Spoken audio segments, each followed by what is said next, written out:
água.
Um animal feito para os trópicos. Rústico, perfeitamente adaptado ao calor. Um taurino com carne macia, mocho e dócil. Muito dócil. Este é o Cenepol, a raça do futuro.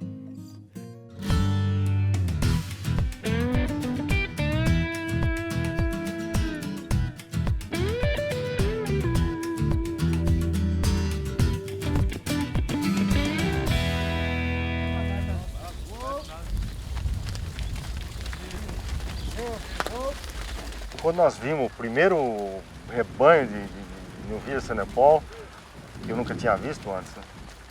E acho que muita gente tampouco tinha visto. Aquilo foi o... Todo mundo cresceu os olhos e falou, nossa, isso é o que nós queremos ter, né? Isso é o que nós queremos ter. O dia que eu tiver isso, eu estou feliz.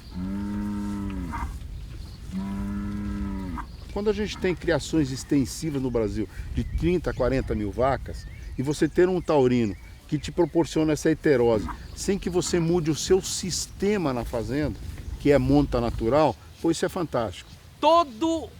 A montagem do Cenepol ela é propícia para uma pecuária extensiva que é que nem a gente tem aqui no Brasil. Você tem o choque de sangue, que significa 25 a 30% a mais de produtividade da porteira da fazenda para dentro. Em peso ao desmame, em redução da idade de abate, em qualidade de carne, em rendimento de carcaça. Enfim, todas as qualidades produtivas se exacerbam e você tem esse benefício de graça, é só cruzar A com B. O Cenepol faz isso a pasto. Então...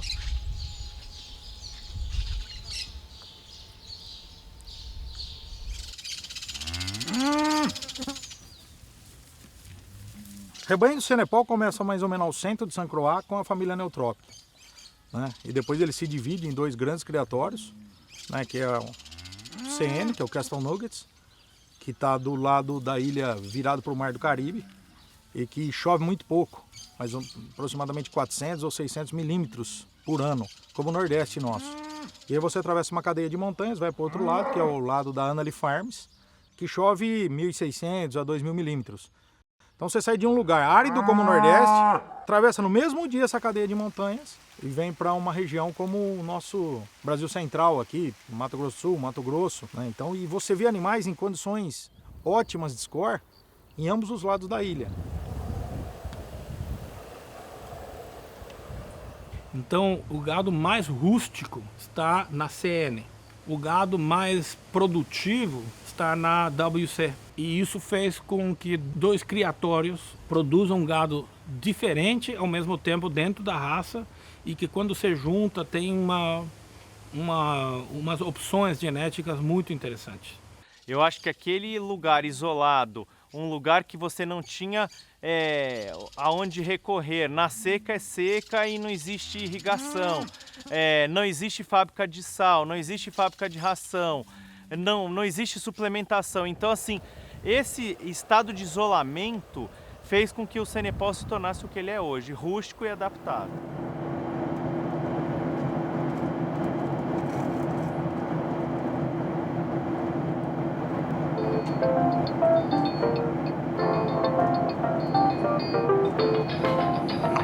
Ladies and gentlemen, welcome to St. Croix.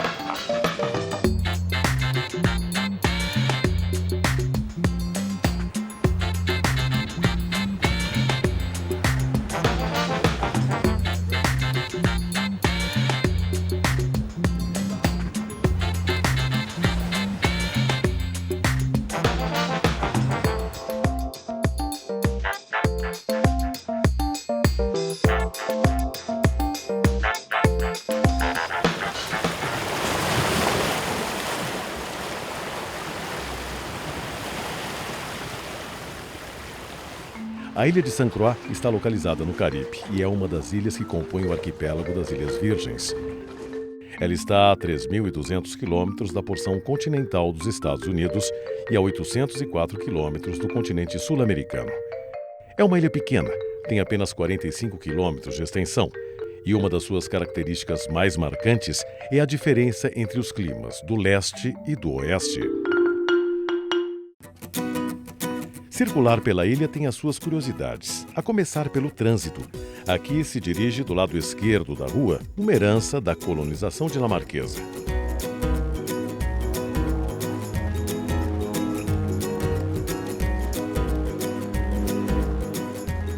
Geograficamente, St. Croix está mais perto da América do Sul do que dos Estados Unidos.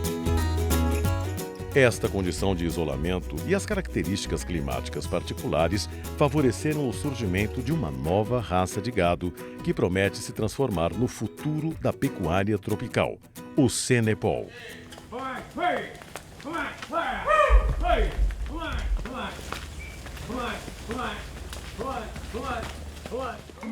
Tudo começou em 1880, quando Henry Neltrop importou do continente africano a raça N Dama.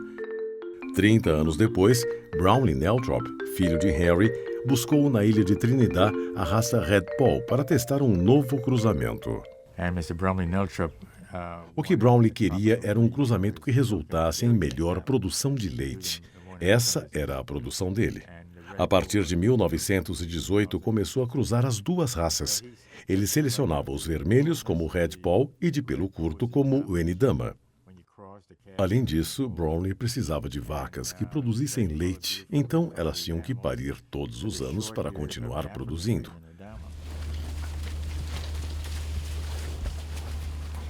Hans Lavetz é americano, mas seus antepassados eram europeus.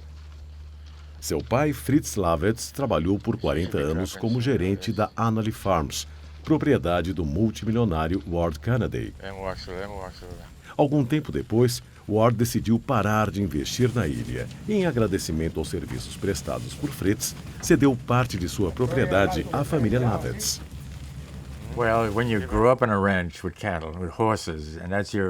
Hans diz que aprendeu a amar a vida no campo andando a cavalo. Fez parte do seu crescimento e amadurecimento. E acrescenta que isso o ajudou a entrar na faculdade e a garantir seu primeiro emprego nos Estados Unidos. Foi também o amor ao campo que o fez voltar à ilha e trabalhar com o pai na Annalee Farms.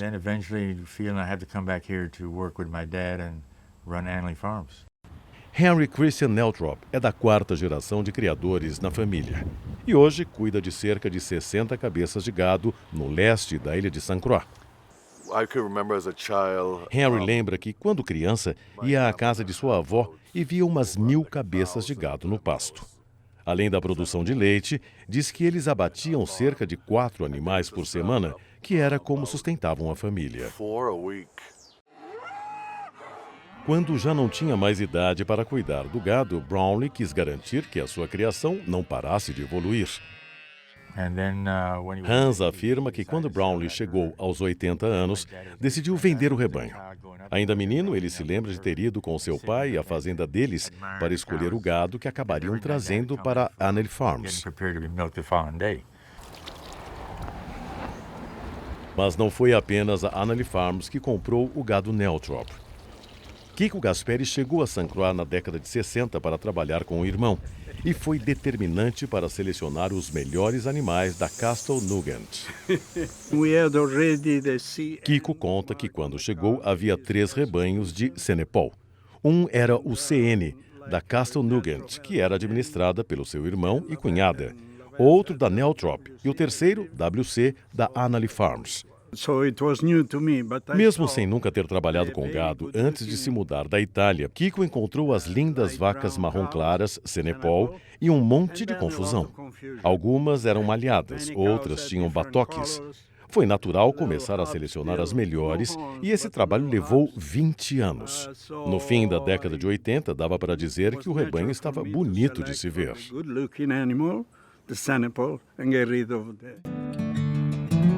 A Annalee Farms, do fundador Ward Cannaday, chegou a ter um rebanho de cerca de 1.500 cabeças de Senepol na metade da década de 60.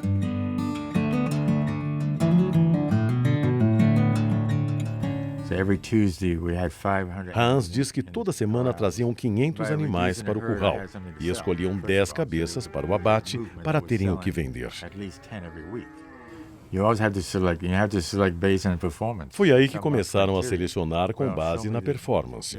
Viam os números, o ganho de peso, os melhores animais ficavam, os piores iam para o abate.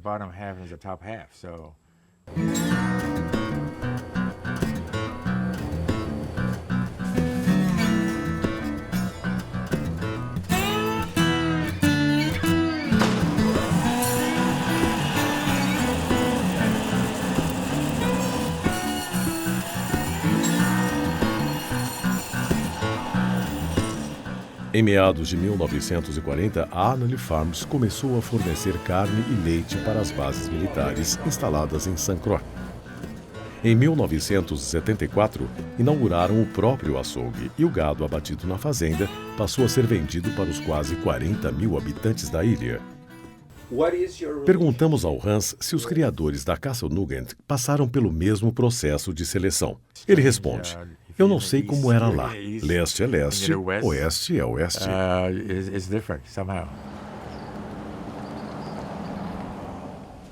O professor Bob Godfrey, da Universidade das Ilhas Virgens, chegou a St. Croix há mais de 20 anos.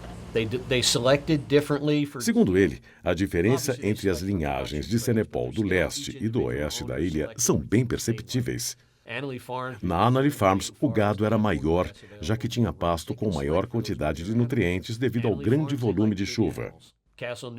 Já a Castle Nugent possuía os animais mais adaptados ao calor, pois eram selecionados aqueles que tinham score corporal mais apropriado para o clima seco do lado leste da ilha. Hans revela que o primeiro latino a se interessar pelo Senepol foi um mexicano, Alejandro, que era de Tampico. Ele levou o sêmen de Senepol de carro para o México, mas quando chegou à fronteira, os guardas pararam o carro e o fizeram se desfazer de todo aquele sêmen ali mesmo, na estrada. Georgia, Texas, to the border. Foi só a partir de 1990 que a América do Sul descobriu a raça. E o cubano radicado na Flórida, Art Martinez, da Prime Rate Ranch, teve um papel fundamental nesse processo. Kiko diz que a Prime Rate foi muito importante no mercado da Flórida e de outros estados. E também na América do Sul. Lembra saudoso da amizade com Art, de quem sente muita falta, pois não está mais entre nós. Você falava nos Estados Unidos PRR, né? Art Martinez e o rebanho PRR, grandes touros, grandes doadoras, todo o trabalho. O Art era um incansável difusor de genéticas de Senepol pelo mundo. Ele que ia de peito aberto aí, visitando os países e falando de genética de Senepol. Incansável. Grandes amigos.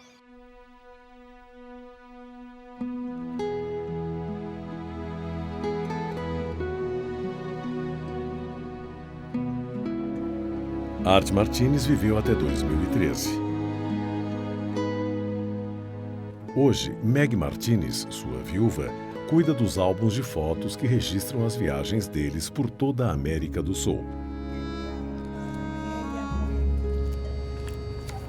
Hace muchos años que no la veo, pero tienen una fazenda preciosa, grandes amigos en Brasil a través del Cenepol, né?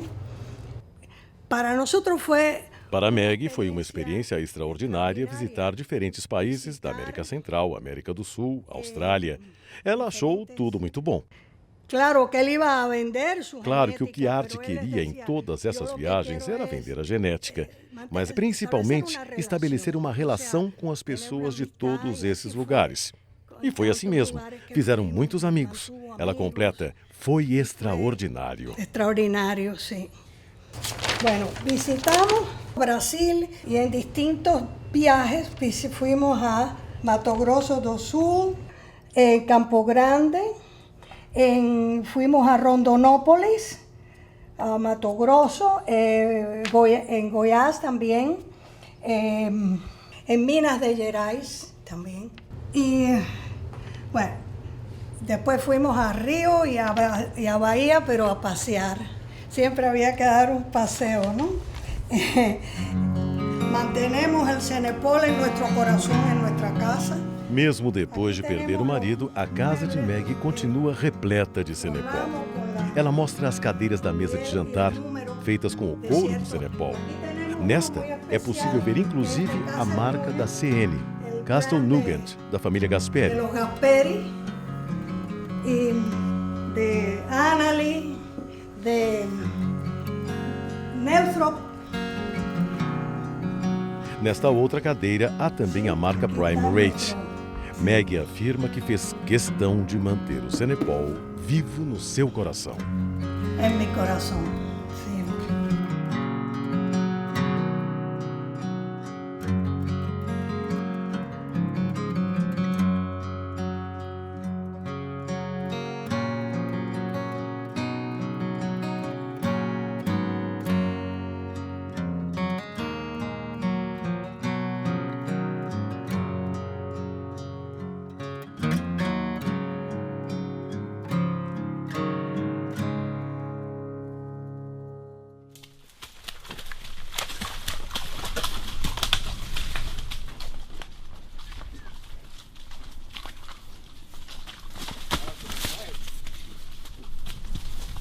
You go up in the hill.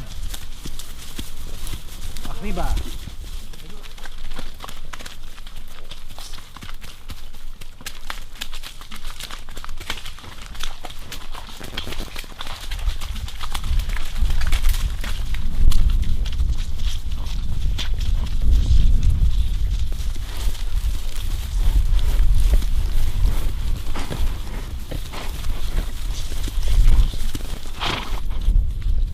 Buenos días, señor y señoritas. Y señora.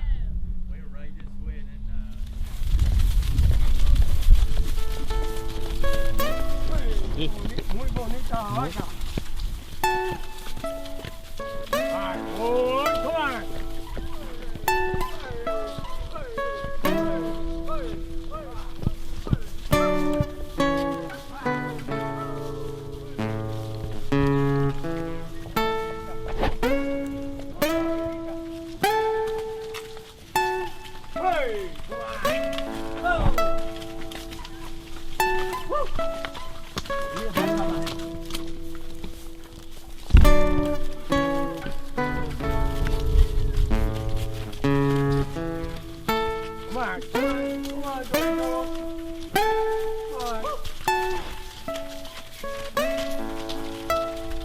Yeah, go in front.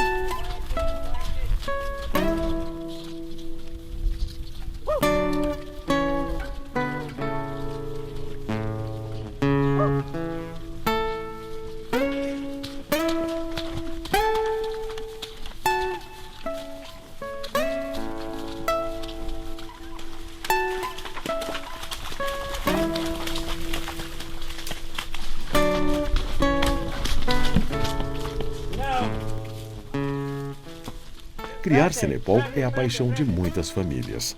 Para alguns, amor de uma vida inteira.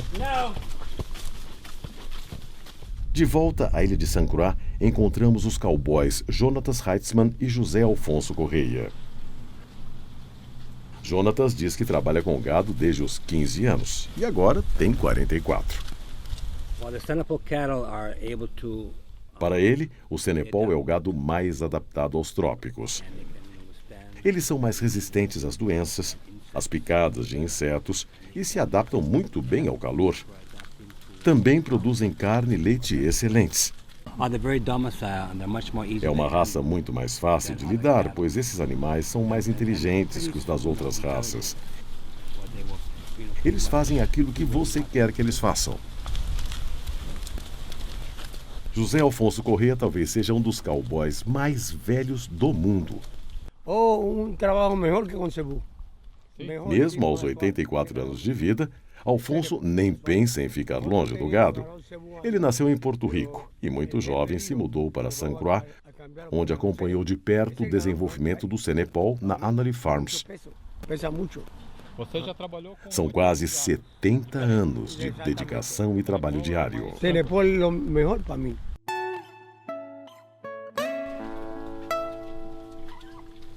No próximo episódio da nossa série, a aventura dos primeiros brasileiros que acreditaram no Senepol.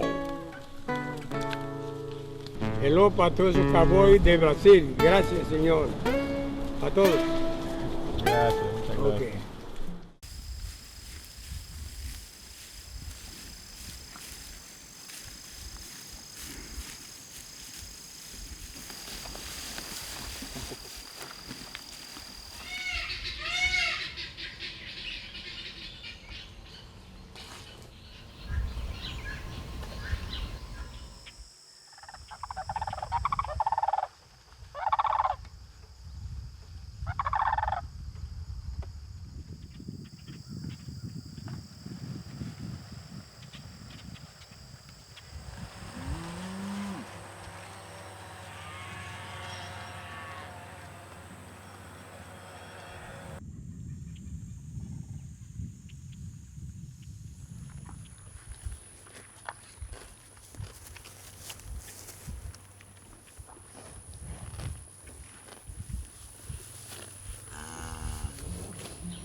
Um gado rústico e produtivo, perfeito para a pecuária extensiva.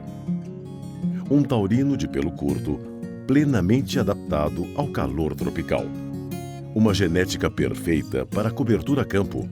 Este é o Senepol, a raça do futuro.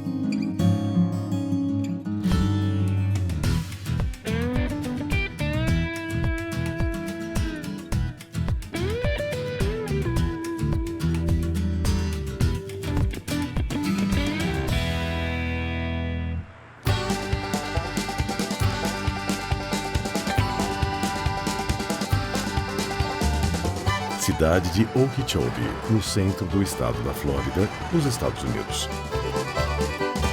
Para onde quer que a gente olhe, tudo está relacionado à pecuária.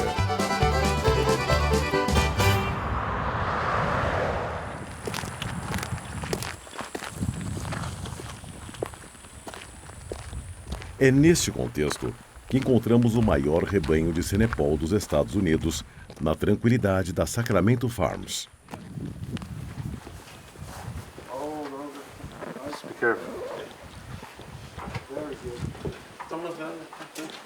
Sebastião Fogaça é brasileiro e criador de Senepol desde 2002.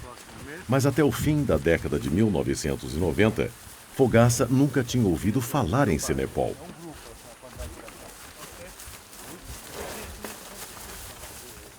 A descoberta veio através do projeto Montana.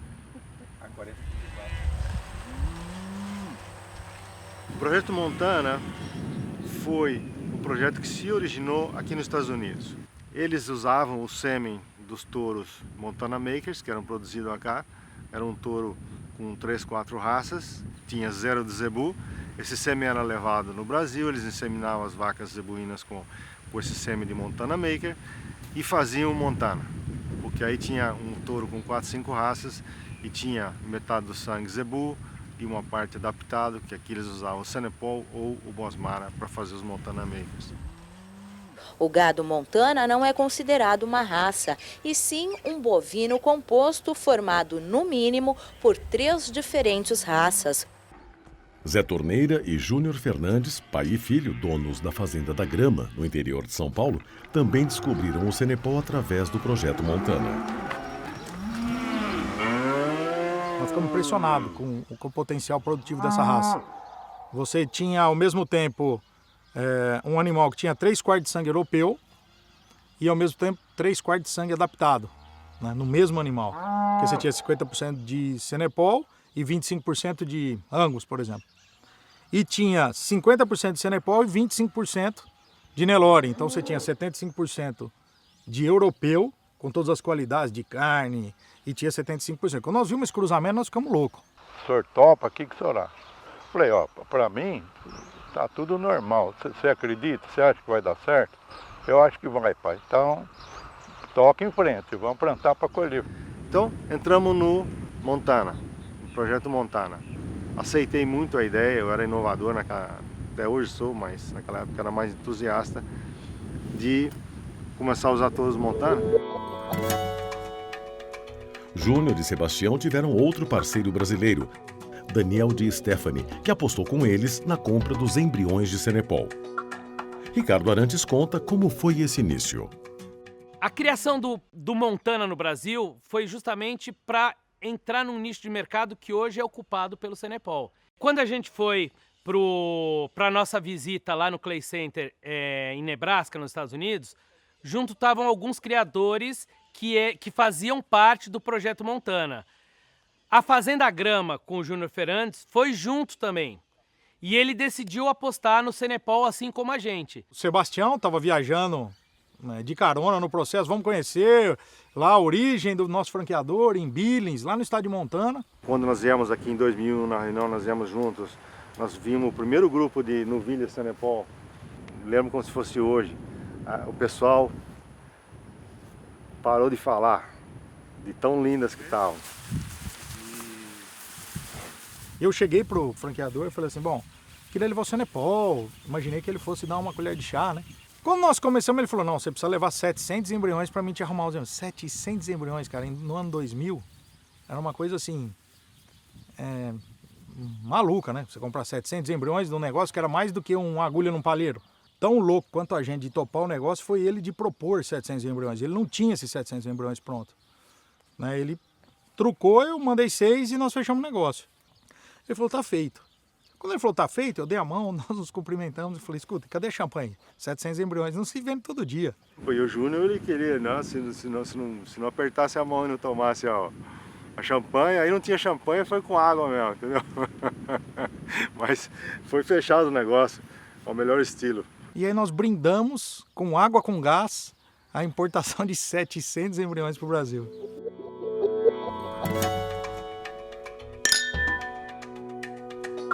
Enquanto a sociedade entre Júnior Fernandes e Sebastião Fogaça esperava a vinda dos embriões para o Brasil, os Arantes optaram por um processo mais rápido, a importação de animais vivos. E a solução poderia estar mais perto do que eles imaginavam. Em 1996, o Senepol chegou na Fazenda Ganadeira 63, no Paraguai, por intermédio do criador de Santa Gertrudes, José Pereira. Numa viagem aos Estados Unidos, José ganhou um lote de sêmen de Senepol do criador americano Rob Brown para que testasse no clima paraguaio.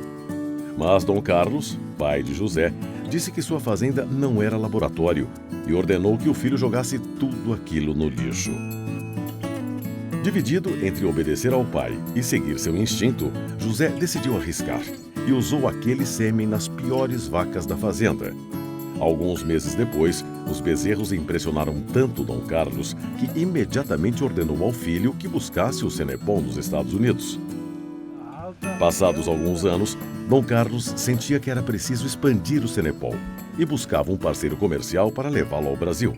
Eu lembro que fui com uma mala e uma filmadora à Expo Zebu. Era a única exposição que eu conhecia no Brasil. E rodei a Expo Zebu por 5 dias. E tinha um cara que me olhava e me olhava e me olhava e me falava assim...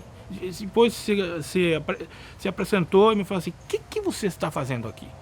Era o Daniel Bilk, da revista Nelore. E o meu pai encontrou o Daniel Bilk, que é o editor de uma revista pecuária famosa aqui no Brasil.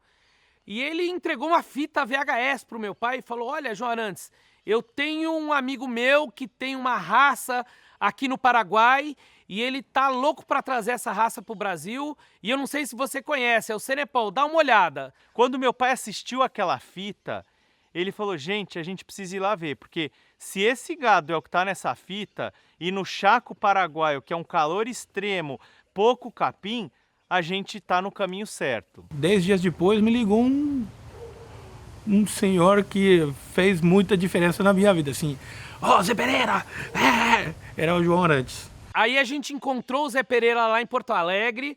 Deste momento em diante, o meu pai já começou a sonhar alto. E ele tava numa daquelas de, não, temos que fazer amanhã, temos que fazer grande, né? Era tipo do jeito que ele era. Eu lembro bem, me falou assim, você vai me reconhecer, quando eu entro no quarto você já vai me reconhecer, porque a gente não se conhecia. Procura um cara com a nariz vermelha.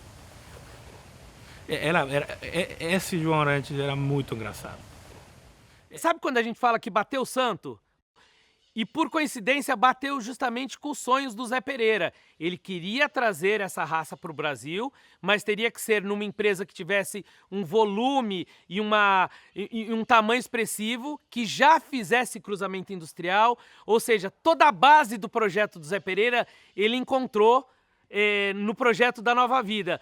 E a Nova Vida precisava de uma genética Senepol e estava muito mais próximo do que a gente imaginava, estava no Paraguai. Ele estava louco para criar a Senepol, mas eu queria que ele esteja bem informado primeiro. Tudo que a gente falava, que meu pai falava, ele concordava e a sede dele vinha de encontro com o que a gente queria.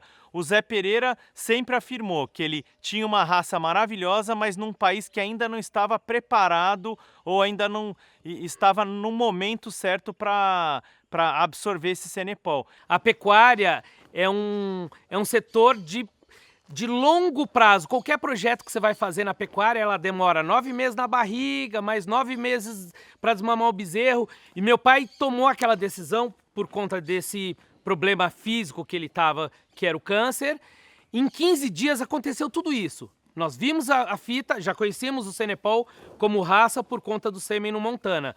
Meu pai foi para o Paraguai, conheceu os animais no Paraguai, firmou o projeto com o Zé Pereira, voltou para o Brasil e ele falou assim, Rick Neto, eu tô com medo deste paraguaio. Eu tive lá na fazenda dele, a fazenda dele é muito ruim.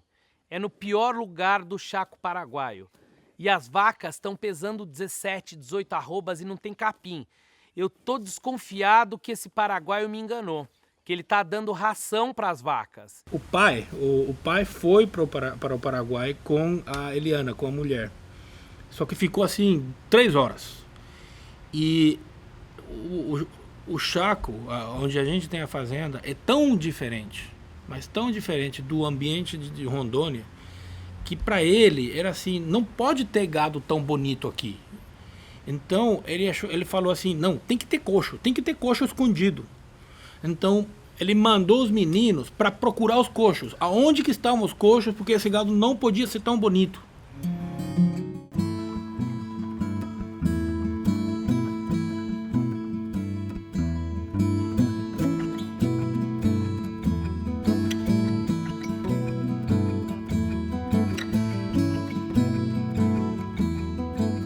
E ele falou assim, Rick Neto, eu tô com medo deste paraguaio. Então ele mandou os meninos para procurar os coxos. Aonde que estavam os coxos, porque esse gado não podia ser tão bonito.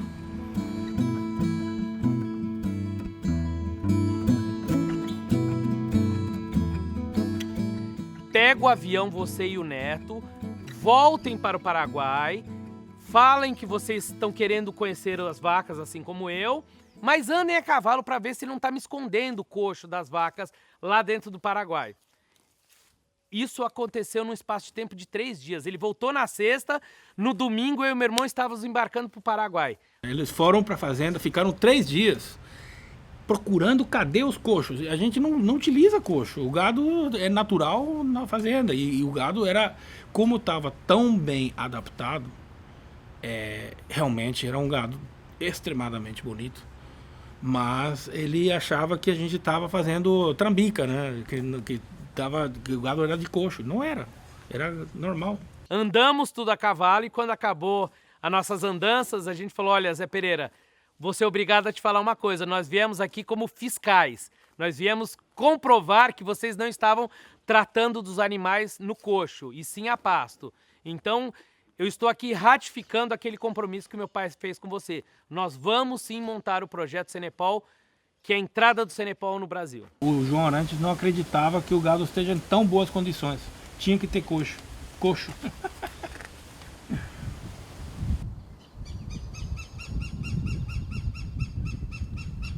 Apesar da complexidade do processo de importação do gado vivo, o contrato entre os novos parceiros comerciais foi bem simples. Foi feito num guardanapo no café da manhã na minha casa. Fiz um quadrado e dividi em 4. Metade esquerda, Arantes, metade direita, Pereira. A metade superior, dinheiro, a metade inferior, gado. Então nós íamos aportar doadoras, eles receptoras e ambos dinheiro em partes iguais. Todo quadradinho era $1 milhão. A nossa empresa iria fazer toda a parte estrutural, que seria o laboratório, os equipamentos, as receptoras para receber os embriões, cercas, pastagens, toda essa parte. E a ganadeira iria fornecer a genética, que seriam as vacas. Nós tínhamos o nosso gado no Paraguai. Esse era o gado que tinha que cruzar a fronteira para o Brasil e virar doadoras. Por razões até quase políticas, o Brasil não permitiu isso. No momento que a gente decidiu fazer a importação dos animais, um dia antes, parece que é coisa do destino, a barreira sanitária Brasil-Paraguai fechou. Com isso, o nosso plano, o nosso projeto foi por água abaixo. Então, naquele momento que já era no final de agosto, começo de setembro, eu e o Ricardo, a gente achou que realmente o projeto podia estar por água abaixo. Trazer Cenepol vivo para o Brasil não era uma tarefa fácil. Mas os Arantes contaram com grandes parceiros para superar as barreiras. Meu pai estava no hospital em São Paulo, operado, quando o Brasil simplesmente fechou a fronteira e falou assim, não passam daqui o gado paraguaio, as doadoras. E ele estava doente e ele falou assim, vá nos Estados Unidos, tira dinheiro do banco, compra um rebanho inteiro, que dos Estados Unidos o Brasil não pode negar. E voa dos Estados Unidos para o Brasil, a gente tem que cumprir o que nós comprometemos com os Arantes. Mesmo depois de Dom Carlos e José Pereira terem demonstrado que eram homens de palavra e que cumpririam sua parte a qualquer custo, as dificuldades para a chegada do Cenepol vivo ao Brasil continuavam. Para mim foi uma informação que até então eu não tinha. Eu não sabia que os animais vivos só poderiam chegar em Campinas. Mas como nada do meu pai é fácil, ele falou para mim e para o meu irmão, vocês se viram. Esse avião vai pousar lá em Porto Velho, em Rondônia. A gente contratou um despachante especializado na importação. Lá nos Estados Unidos tinha um despachante especializado também em exportação. Então, assim, foi montada uma verdadeira operação de guerra para fazer isso acontecer. Uma vez com toda a burocracia nas mãos, eu fui para o aeroporto de Porto Velho, que é um aeroporto internacional, alfandegado. Mas ninguém nunca recebeu uma vaca descendo de um avião. Aí quando eu cheguei com os documentos, é lógico que ninguém sabia do que se tratava aquilo. Mas a gente dava risada, o que vai dar? O que vai fazer? Agora, o poder de convencimento que tinha o John Arantes com, sei lá, com autoridades e o jeito dele, só ele conseguiu fazer avião de voo internacional com vaca descer direto em Porto Velho, sem passar por São Paulo, nem nada. Quer dizer, eu não sei o que ele fez, mas esse avião desceu em Porto Velho sem passar por lugar nenhum, foi lá direto. Mágicas do João Arantes. Ele era uma pessoa realmente fora de série.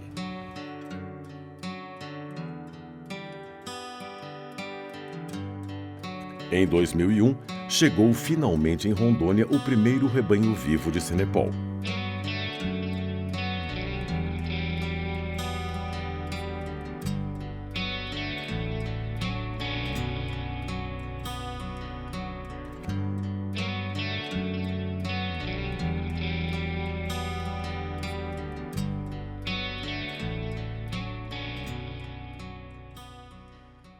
Eu tive um misto de emoção com vergonha, mas de realização. Emoção de estar vivendo aquilo, como você falou, era um momento histórico. Quando eu vi o avião tocar no solo, eu vi que era realização. Putz, a gente construiu, fez tudo isso e deu certo. E tive um pouco de vergonha, porque as etapas todas eu duvidei de que aquilo pudesse se tornar realidade. Muitas vezes eu até confrontei o meu pai e briguei com ele. Mas ele provou para mim que mais uma vez ele estava certo, que basta a pessoa querer que aquilo lá é possível. Ele sabia internamente que ele tinha um relógio rodando contra, mas isso, sinceramente, é impressionante como ele nunca parava para pensar. Mas ele queria fazer as coisas rápido porque ele não sabia quanto tempo ele teria, mas nunca atrapalhou. Essa geração era de loucos que faziam as coisas acontecer. E acho que coincidiu na vida do João e do meu pai que esta foi a última coisa que ambos fizeram acontecer. Através dos filhos. O momento que me deixou mais assim... orgulhoso de ser filho do meu pai, não foi nem quando os animais desceram a escada do caminhão e entraram no solo brasileiro, mas sim quando eu entrei dentro do avião, me deu um frio na espinha e eu cheguei a chorar e perceber que o meu pai tinha razão sempre. Ele sempre teve razão em todas as colocações dele, em todos os projetos, em todas as questões que ele botava na mesa. Ele nunca duvidou de que aquilo lá era possível.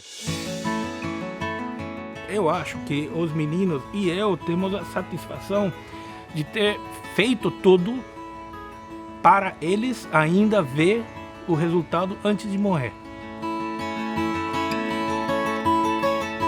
E isso foi muito lindo. Eu acho que eles, pelo lado deles, e eu, essa é a maior satisfação de tudo isso. Nada mais.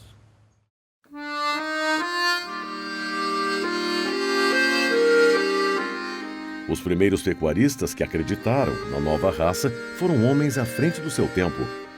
Visionários e desbravadores, eles mudaram e engrandeceram a história da pecuária brasileira.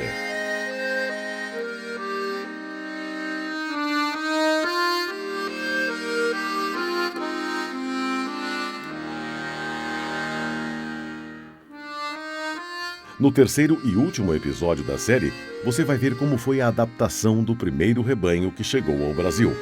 E vai entender por que o Cenepol é considerado o gado sob medida para o clima tropical.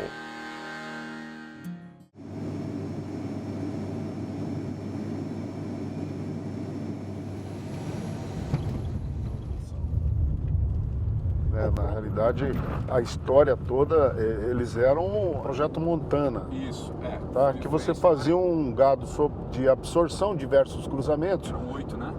Para o abate comercial, ok?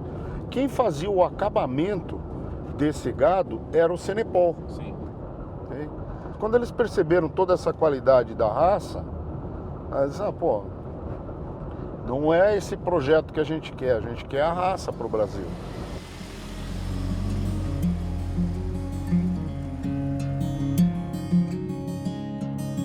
Um taurino perfeito para os países tropicais, com alta eficiência em cobertura a campo, precoce, com maior peso ao desmame,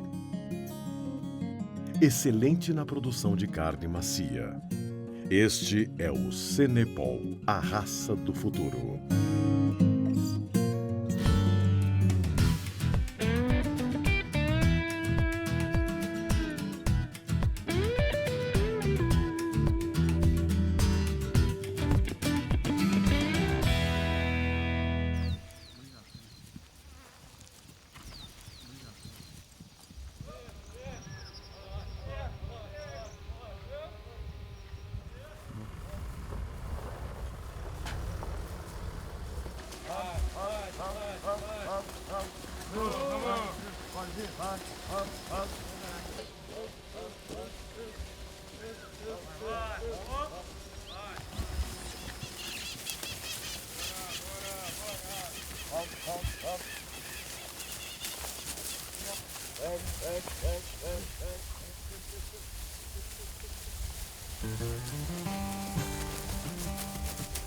Em julho de 2001, foi feita a importação de 56 cabeças de Cenepol vivo dos Estados Unidos, o que marcou um novo momento da pecuária brasileira.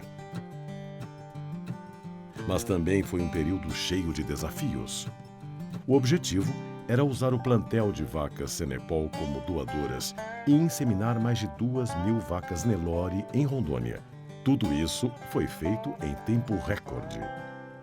Começamos a colocar dinheiro e recursos e construímos o laboratório, e para dezembro desse mesmo ano já estavam as doadoras em Rondônia, o laboratório já estava funcionando e já começou o projeto. Quer dizer, 6 meses. E todos os veterinários falaram, olha, esses animais nunca tiveram contato com o carrapato, vocês vão ter que fazer a premonição, vão ter que fazer a adaptação dos animais no meio ambiente, e só então, daqui uns 40 dias, vocês vão poder começar a trabalhar com os animais para fazer a fertilização in vitro. Quando meu pai escutou aquilo, ele desligou o telefone, olhou para mim e para o meu irmão e falou, vocês não acham que eu vou esperar mais 40 dias, né? 20 dias depois da chegada dos animais, começaram a morrer as nossas doadoras importadas, que era o período de incubação. Aí a gente pirou. Ficamos assim, meu Deus, isso aqui vai morrer tudo. Aí o que meu pai fez as contas? Cada vaca que eu perder vai ser uns 20 mil reais. Quanto que custa a mensalidade, o salário de um veterinário? Ah, é 3.500 reais na época. Ele falou, vou contratar um veterinário para cada 5 vacas. Ou seja, ele não deu tempo da doença matar os animais. É lógico que a gente teve uma perda, mas não foi de 20%, e sim de 8%. Paralelamente estavam sendo aspiradas todas as doadoras. Então se aproveitava o momento de aspiração para fazer também, tirar sangue e tal. Era uma coisa assim de loucos. Tínhamos que mantê-los vivos para continuar tirando embriões deles. Imagina que quando a gente fez o projeto com os arantes e nasceram os 2.000 bezerros, a gente tinha na fazenda Nova Vida mais gado Cenepol do que todos os Estados Unidos. Para entender melhor a história do Cenepol, vamos voltar ao berço da raça na ilha de Saint Croix, no Caribe. So that's been on market now for the last, almost 40 years. Hans Lavets foi um dos pioneiros no desenvolvimento da raça. A Annalee Farms, fazenda de sua família, chegou a ter cerca de 1.500 cabeças de Cenepol na década de 1960. Hans diz que para manter apenas os melhores animais em seu rebanho, ele fazia anotações sobre o rendimento e desenvolvimento de cada animal. Peso no nascimento, peso ao desmame, quantidade e qualidade dos bezerros. Os melhores continuavam no rebanho, os piores iam para o abate. Foram estes livros que definiram a qualidade do gado Cenepol no mundo. Ele mostra um livro de 1973 e diz: vejam os números. São do desenvolvimento de cada animal. Aqui, nesta linha, são os bezerros e seus números. De 30 vacas, nasceram 27 bezerros. No outro ano, 25, e assim por diante. Os dados eram coletados a cada 30 dias. E Hans conta que não vendia animais que ele próprio não manteria em seu rebanho.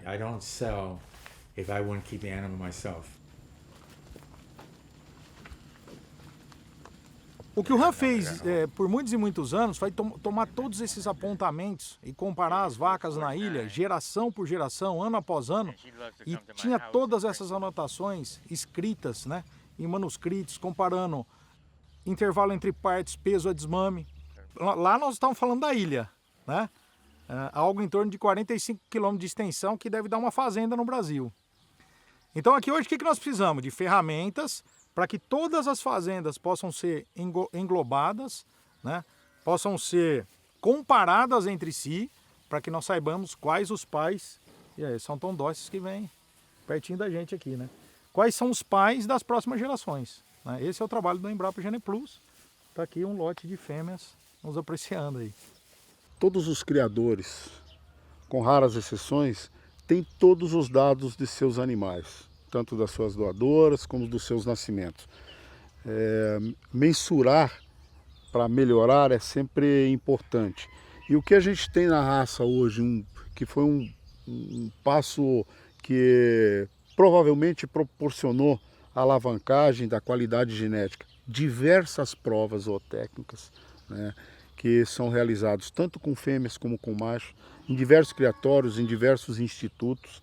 E uma base que a gente tem fomentado muito dentro da raça é que os nossos criadores cada vez mais enviem dados para o programa Geneplus Embrapa, que é onde nós temos um acompanhamento da evolução genética da raça Senepol, proporcionada pelas DEPs do sumário da raça Senepol. E a gente foca muito nisso porque proporciona ao grupo de criadores a maior assertividade em seus acasalamentos, buscando sempre uma melhoria contínua da genética da raça Senepol. Todos os animais, ao ingressarem no Safiras, recebem um boto eletrônico, que passa a ser a identificação dele, o registro desse animal na associação. 26, 13,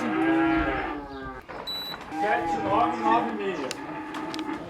Então, com essa amarração, nós temos todo o pai, mãe, data de nascimento desse animal, todas essas informações que vão ser analisadas depois, em função da idade, todo esse conjunto, nas avaliações de Safiras. Além das Safiras do Senepol, que é a maior prova de fêmeas do mundo, vale destacar também as seguintes provas de desempenho realizadas por criadores no país. A prova do IZ, Instituto de Zootecnia, as análises do CP Lagoa, a prova da UFU, Universidade Federal de Uberlândia, a Max Performance Senepol, a Alta Performance da Alta Tufi, o PADES, coordenado pela Embrapa, e o Geneplus Embrapa, programa oficializado junto à BCB Senepol para a avaliação genética da raça. Super importante essas provas, que ela vai nos definindo quem são os indivíduos que podem transmitir à sua progenie as qualidades que mais nós queremos para a raça. Hoje em dia, o Senepol é encontrado nos principais países de clima tropical produtores de proteína vermelha. Mas o que faz com que o Senepol tenha esta facilidade em lidar com o clima quente?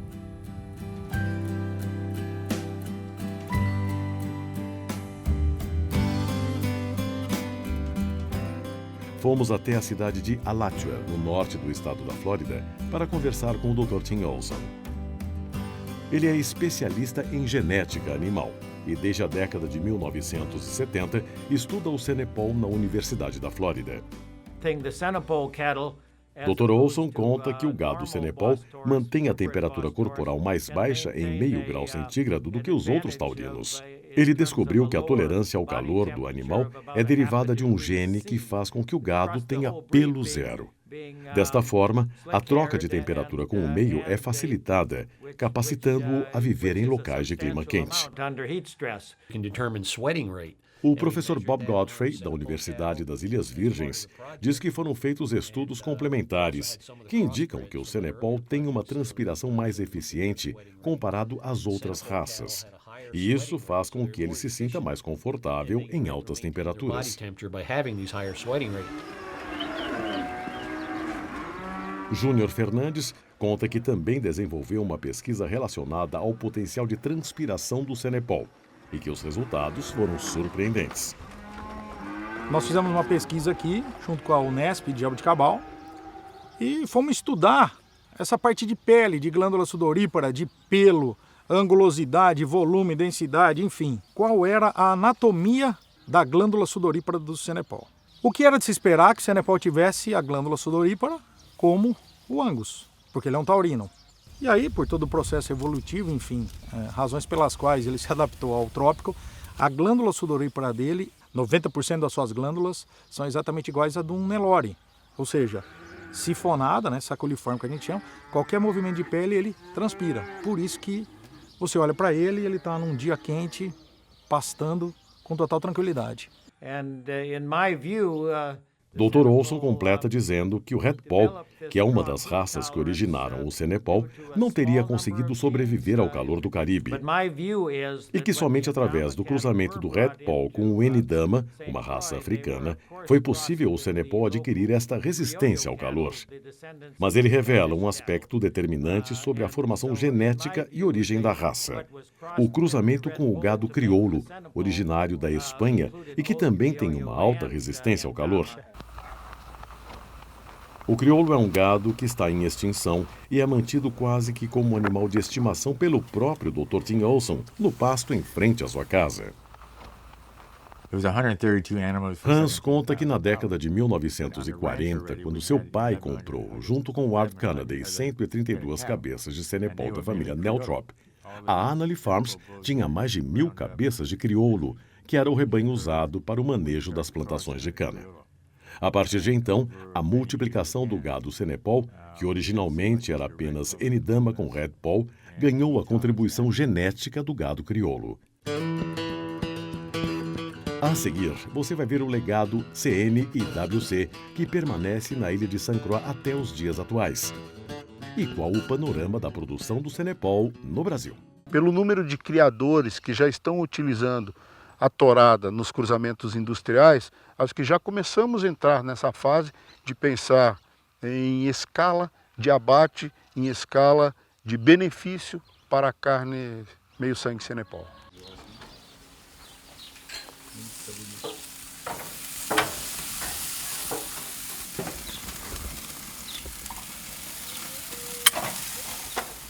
É Senepol.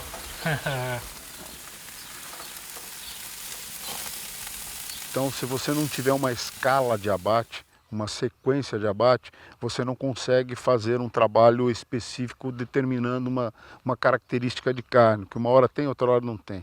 Então, o grande desafio, digamos, para o futuro é você ter essa escala e coordenar essa escala para ter um abate sistêmico. Mas para isso se tornar realidade, é fundamental aumentar o sangue Senepol no Brasil. E é aí que entra o processo de cruzamento industrial. O que me chama a atenção é ter um animal 100% taurino com uma capacidade de cobrir vacada a campo. Isso é fantástico num taurino. Você tem um taurino adaptado que te proporciona 100% de heterose. Isso é algo que a gente ganha de graça, então é um benefício de 30% em termos de carcaça, acabamento, enfim, maciez, coloração de carne, né? E um indivíduo que você não precisa mudar o seu manejo na fazenda. Para os especialistas, a heterose perfeita pode vir de uma receita simples. 1/4 Nelore, 1/4 Angus, meia sangue Senepol. Para mim isso é fora de série. Mas nunca penso na raça como pura. A raça pura é para criar, sim, mas não para se fanatizar por ela. Ela é uma ferramenta de cruzamento. E é no cruzamento que ela faz a sua diferença como raça realmente. O professor Bob Godfrey concorda com a combinação e destaca a adaptação ao calor do Nelore, o aproveitamento de carcaça do Angus e o Senepol com sua carne macia, adicionando ainda uma alta taxa de fertilidade. O Dr. Tim Olson diz que há uma demanda mundial por carne de maior qualidade e com mais maciez. Este é o nicho do Senepol. Em regiões de clima tropical, há a predominância de zebuínos, e estes não produzem carne macia sem o cruzamento com um taurino. E este taurino deve ser o Senepol. O cruzamento com raças já consagradas no Brasil é uma realidade muito próxima. Dependerá do volume de touros produzidos pelos criadores de Senepol.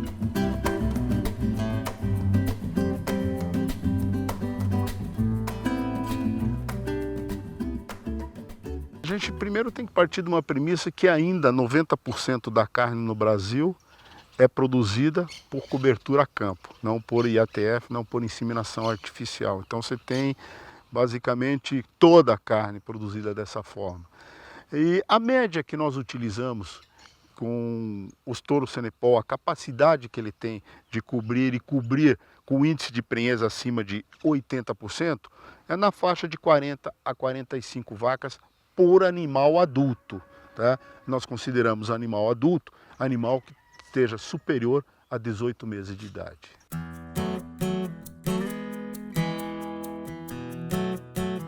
E este volume de touros Senepol só vai existir caso o número de criadores mantenha o índice de crescimento que conquistou nos últimos anos.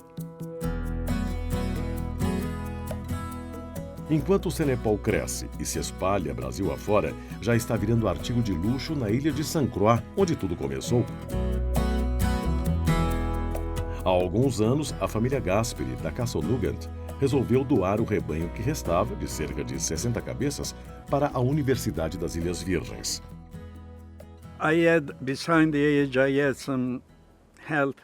Kiko conta que a decisão de doar o gado veio da viúva de seu irmão, Caroline Gasperi. Ele ficou triste, mas concordou com a doação, já que enfrentava problemas de saúde e não tinha mais como criar Senepol. Já para a universidade foi ótimo para desenvolverem estudos sobre a raça. O professor Bob Godfrey foi o responsável pelo rebanho CN que restou em Saint Croix. Diz que se sente honrado em ser o curador desta raça, especialmente quando se leva em conta que os números do Senepol na ilha vêm diminuindo com o passar dos anos. Ele sente que é uma forma de cultivar a raça e também preservar parte da cultura da ilha. E por coincidência, e também ironia, este plantel está sob responsabilidade de Henry Neltrop, descendente direto dos criadores que formaram a raça há quase um século. Henry fala que, em comparação com outras raças, criar Senepol é como passear no parque. Ele diz que não deveria ser considerado trabalho, para ele é como um hobby.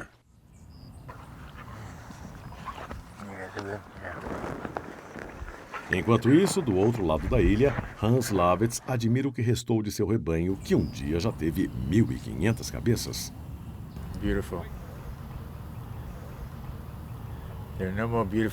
Hans diz que é uma linda vista, que não há gado mais bonito que o Senepol. É belo, produtivo, afetuoso, perfeito para a produção de carne.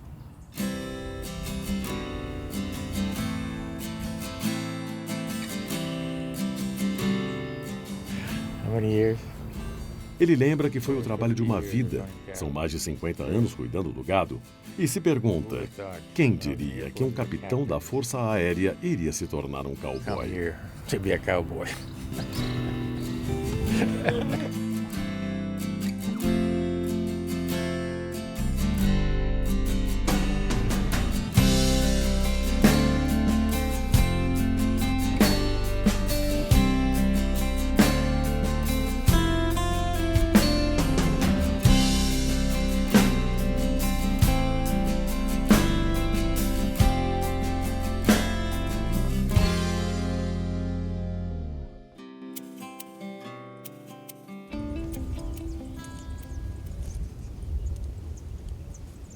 O Senepol chegou ao Brasil há apenas 16 anos, mas sua expansão pelo nosso território foi crescente e continua em curso. Nós temos aqui no Brasil animais já com 16 anos da primeira importação ainda produzindo. E tem relatos americanos que animais com 20 anos ainda produzindo. Então são muito longínquos. Hoje, a raça está presente em 20 estados. Há 700 criadores, dos quais 500 são associados à ABCB Senepol. O plantel atual possui em torno de 60 mil cabeças de animais puros. Nos últimos 5 anos, a raça registrou no país crescimento entre 35% e 40%, em escala contínua. Super precoce e longínquo ao mesmo tempo. Tá? Tem uma capacidade de andar, de cobrir a campo. O número de fêmeas por macho é superior a outras raças. É um conjunto de benefícios que se tem no Senepol. Então por isso que ele é fantástico.